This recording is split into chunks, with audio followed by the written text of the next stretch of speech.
Assalamualaikum warahmatullahi wabarakatuh. Waalaikumsalam warahmatullahi wabarakatuh. Selamat datang di program Oasis, obrolan asik seputar Islam di bulan suci Ramadan. Halo pemirsa Oasis dimanapun kalian berada, bagaimana kabarnya nih? Semoga dalam keadaan sehat selalu dan diberkahi Allah Subhanahu wa Ta'ala. Amin amin ya robbal alamin. Pada episode Oasis kali ini ditemani oleh saya Jilan Salsa Nabilah. Dan tentunya saya tidak sendirian. Saya sangat senang sekali karena dapat berbincang-bincang dengan seorang ustadz yang sangat luar biasa. Dan beliau juga merupakan dosen dari Fakultas Dakwah dan Komunikasi UIN Wali Songo Semarang. Di samping saya sudah ada Ustadz Ali Murtado. Assalamualaikum Ustadz. Waalaikumsalam warahmatullahi wabarakatuh. Bagaimana nih kabarnya Ustadz? Alhamdulillah baik, pokoknya seneng terus. Alhamdulillah. Ustadz boleh dong sapa-sapa dulu teman-teman Oasis yang ada di rumah. Ya, Assalamualaikum warahmatullahi wabarakatuh. Teman-teman Oasis yang di rumah, gimana kabarnya? Tentunya sehat selalu, bahagia selalu, sekalipun mungkin di tengah kondisi yang tidak mengenakan, apalagi masih pandemi, apalagi saat ini di India kayak gitu, di Indonesia masuk 10 orang sudah kena, tapi alhamdulillah masih di luar Jawa. Semoga kita tetap sehat selalu, yang penting prokes dijaga, hati dijaga, pikiran dijaga, bahagia selalu. Nah, Ustadz tadi kan bilang masalah bahagia, menyentil segala bahagia. Iya. Sesuai banget sama tema kita kali ini, yaitu menumbuhkan rasa kebahagiaan nih. Oke. Nih Ustadz, ada beberapa orang bilang kalau definisi bahagia setiap orang itu berbeda-beda. Kalau menurut Ustadz, bahagia itu seperti apa Ustadz? Nah, banyak sekali memang definisi, ya. Tetapi paling tidak bahwa kita tahu bahagia itu adalah perasaan emosi positif. Nah ini. Yang sering kali kan kita ketemu emosi, rasa emosian ngono lho. Nah, padahal emosi dibagi dua, emosi positif, emosi negatif. Nah, kan mesti kalau kita bicara emosi, itu emosinya mesti negatif terus, padahal yang dimaksud marah. Tetapi sebenarnya ada emosi yang positif. Di antaranya adalah bahagia. Loh, cirinya apa? Puas dengan keadaan yang ada. Rasa syukur, ya, rasa senang dengan apa yang kita terima, dengan apa yang kita ada. Wis rasa macem-macem, ya, klambine koyok ngene, duwene ya wis tinggu. Sepeda motore koyok ngono, koyok nggonku sing elek, ya tinggu. Sing penting seneng, ya. Perkara orang lain ya biarkan orang lain komentar. Ngangger sing dongkol kan dongkol-dongkol dhewe. Nah, yang penting kita tidak. Itulah kalau saya bahagia sederhana, kan itu. Berarti bahagia itu harus selalu bersyukur ya Ustadz? Ya paling tidak semacam itulah. Ya. Terus ada pertanyaan lagi nih Ustadz. Oke. Lalu bagaimana sih cara menumbuhkan kebahagiaan dalam diri kita? Gitu Ustadz. Ya. Jadi sing penting itu adalah penerimaan terhadap stimulan yang ada di luar kita. Stimulan itu macam-macam.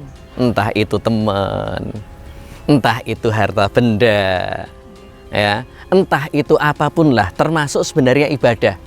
Jadi ibadah itu kalau seandainya taruhlah Ramadan, itu bisa membuat orang bahagia, bisa membuat orang sengsara. Tinggal kondisi emosinya positif atau negatif, tinggal penerimaannya, tinggal rasa puasnya. Loh, coba Ramadan kayak gini. Loh, nek ngomong sing seneng ki sapa? Nek gitu, ya. Awan, rak mangan, rak ngombe, rak ngapa-ngapain dalam artian sing halal-halal. Lho enake apa? Ya, enake apa? Ora ono enake memang.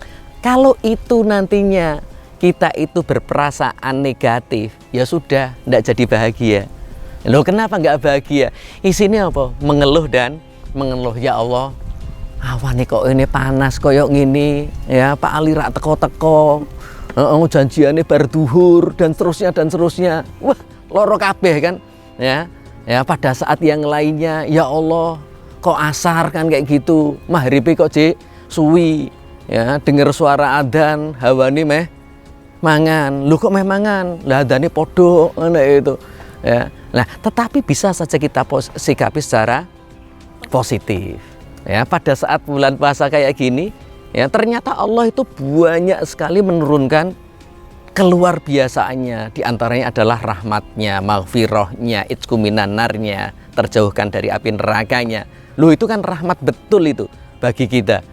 Ya, ewo dini kita itu ngelak. Loh, nggak ada bahagia orang pada saat kita itu puasa kayak gitu, kecuali kalau mungkin nanti berbuka. Makanya kan dikatakan ya, jadi lisoimi farhatan. Jadi bagi orang puasa itu ada dua kebahagiaan.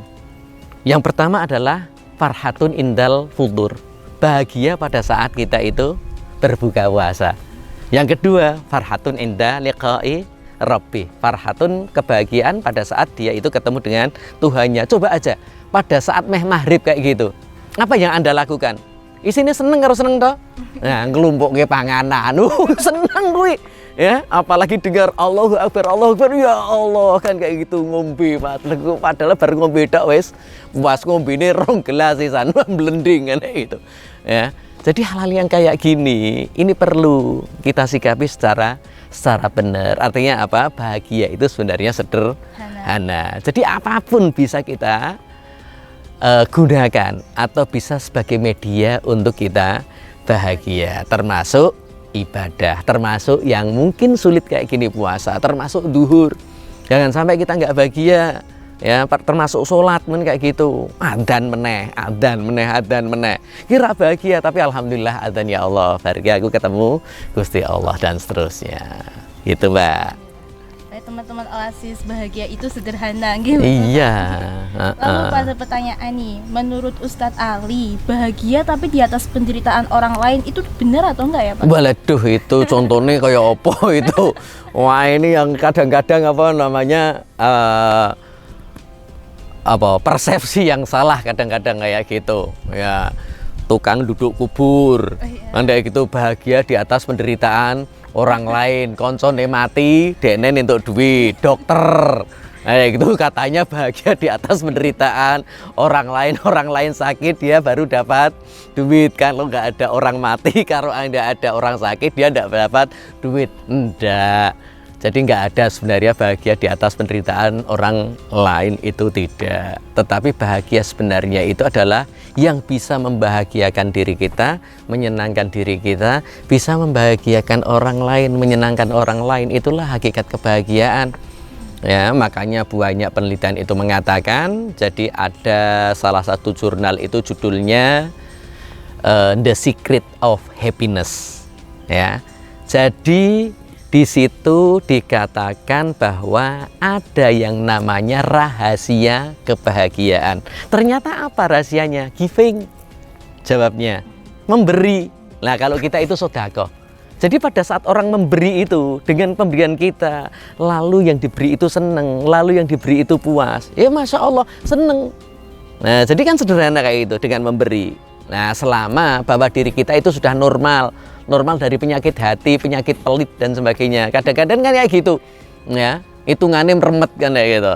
Nah, gampangane meh ngetokke duit kanggo traktir koncone angel padahal wingi wis ditraktir kan kayak gitu. Ini angel kadang-kadang. Ya, aja meneh cah kos, kowe barang paling. Jadi pada saat kita memberi kepada orang lain, ya Allah, traktir konco, mangane dokoh, itu, mangane waki, malah deg-degan, ya Allah, mangane kok akeh men duitku sakmene ya. Nek pas traktir ki ya duite kudune luwih-luwih. Dadi nek mangan apa wae santai kan kayak gitu. Nah, tapi kadang kita itu tidak tidak mengkondisikan pikiran kita dengan keadaan yang sebenarnya.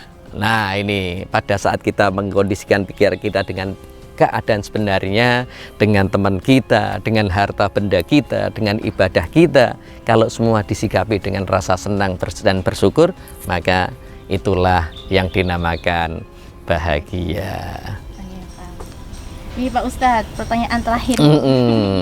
Bagaimana upaya yang kita harus lakukan untuk mencapai kebahagiaan dalam kehidupan dunia dan akhirat? Waduh, lagi angel iki. Ya, dunia akhirat. Nek dunia mungkin aku akeh ngertine, nek akhirat aku ora tahu itu. Tetapi satu hal, ya, Allah itu ngendikan in ahsantum li anfusikum wa in asatum falaha. Ya. Jika kamu itu berbuat baik, maka perbuatan baikmu itu akan kembali kepadamu. Tapi jika kamu berbuat tidak baik, kembalinya kepada kamu. Nek kowe nyenengke wong, kowe disenengke wong. Nek kowe nyusahke wong, ya mengko kowe nerimone susah.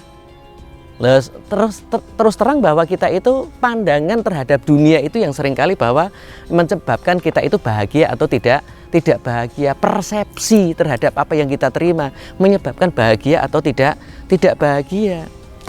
Termasuk teman kita, kan kayak gitu ya. Jadi pemikiran kita terhadap stimulan yang ada, terhadap rangsangan yang ada, bagaimana kita merespon ya. Nah, maka dari itu yang tadi saya katakan, jika kamu berbuat baik apa? Untuk diri sendiri dulu. Dengan cara apa? Melihat sekelilingnya baik. Ya, saya melihat sekalipun kamu tadi saya jam 10 tepat ya. Oke Pak, nyatanya sudah lebih daripada jam 10. Wis ra apa-apa. Wong kowe ya butuh persiapan, butuh ngene ngono. Ya, sing didelok opone? Sing didelok semangatmu kesini itu loh. Nah, tetapi kalau kamu melihatnya itu secara negatif, koncomu mbok deloki negatif tok. Ya, sing susah sapa jan? Ya. Bukan koncomu sing susah, koncomu ora arti, sing susah awakmu dhewe. Ya, tetapi melihat koncomu itu nyenengke, ya. Maka kepinginnya ketemu konco, ya. Kemudian kita juga ikut seneng. Wah, alhamdulillah koncoku iso senyum. Aku ning omah ora patek bahagia suntuk kayak gini. Nantinya saya juga akan ketemu dengan konco, guyon-guyon, saling membuli dalam tanda kutip kan kayak gitu ya. Akhirnya iso seneng bareng ya, mulih bareng ya, atau dalam kondisi kayak gini, kerja kayak gini ya. Nek mbok pandang rekosone, mbok pandang susahe, aduh ngubungi pembicara wae angele rak karuan, ngubungi Pak Ali wae janjine koyok ngene, dadine koyok ngene, sing dideloki negatif terus. Nyatanya apa? Akhirnya Anda susah. Tetapi lihat wis to, sing penting iki dadi wis sapa sing pembicara ora masalah. Nah, kalau sudah kayak gini ndelok koncone positif terus, Anda ikut positif. Apalagi ndelok Gusti Allah. Pada saat ibadah, endi ibadah sing nyenengke ra ono. Ya, tetapi semua ibadah mesti bermanfaat bagi kita, nyenengke bagi kita. Kalau Anda nanti suatu saat bisa beribadah, umpama sholat, nangis kan kayak gitu ya, itu jadi hal yang menyenangkan sekalipun mungkin satu kali, cuman dalam satu kali kehidupan ya, tetapi itulah sebenarnya kebahagiaan. Oh ternyata sholat itu enak ya. Nah kemudian ternyata tadi puasa buka, wah ternyata puasa enak ya, delok ke enake terus, maka dalam ibadah juga Anda akan bahagia. Ojo ndelok kok tahajud, waduh mengi melek. Lah wong saiki cah-cah sing lanang-lanang nonton bal melek ngantek subuh we kuat ya. Kayak ngene ora kuat. Itu, Mbak. Pak Ali, Ustadz Ali, sebelum kita akhiri pembicaraan kita pada hari ini, ada nggak pesan-pesan untuk teman-teman Oasis yang ada di rumah tentang bagaimana agar kita tuh bisa bahagia? Oke. Ya, teman-teman. Ya, bahagia itu sederhana. Yang penting apa? Iso nompo apa yang kita ada saat itu. Nah, jangan mengharap yang tidak ada, loro kabeh. Ya, yang kedua kan kayak gitu. Lihatlah orang atau siapapun, bahkan Allah itu secara positif, dideloki positif baik, mesti seneng. Ya, nek wis seneng kembali kepada diri kita dan banyak bergaul dengan orang-orang yang nyenengke kayak aku. Nah, gitu. Sering tertawa. Nah, tertawa ini juga sebagai salah satu ciri bahagia. Oke, teman-teman, selalu bahagia karena bahagia itu sangat sederhana. Terima kasih Pak Ali. Sama-sama. Pada pembicaraan kita. Inggih. Jadi teman-teman, itulah pembicaraan pada episode Oasis kali ini, yaitu kita harus bahagia itu sederhana dengan cara bersyukur dan selalu berpikiran positif ke Gusti Allah dan ke orang lain sekeliling kita. Sekian dari episode kali ini. Jangan lupa untuk selalu tonton Oasis setiap hari Sabtu dan Minggu di YouTube channel Wali Songo TV. Dan jangan lupa untuk like, comment, and share video ini sebanyak-banyaknya. Jilan untuk diri dan Ustadz Ali untuk diri. Wassalamualaikum warahmatullahi wabarakatuh. Waalaikumsalam warahmatullahi wabarakatuh.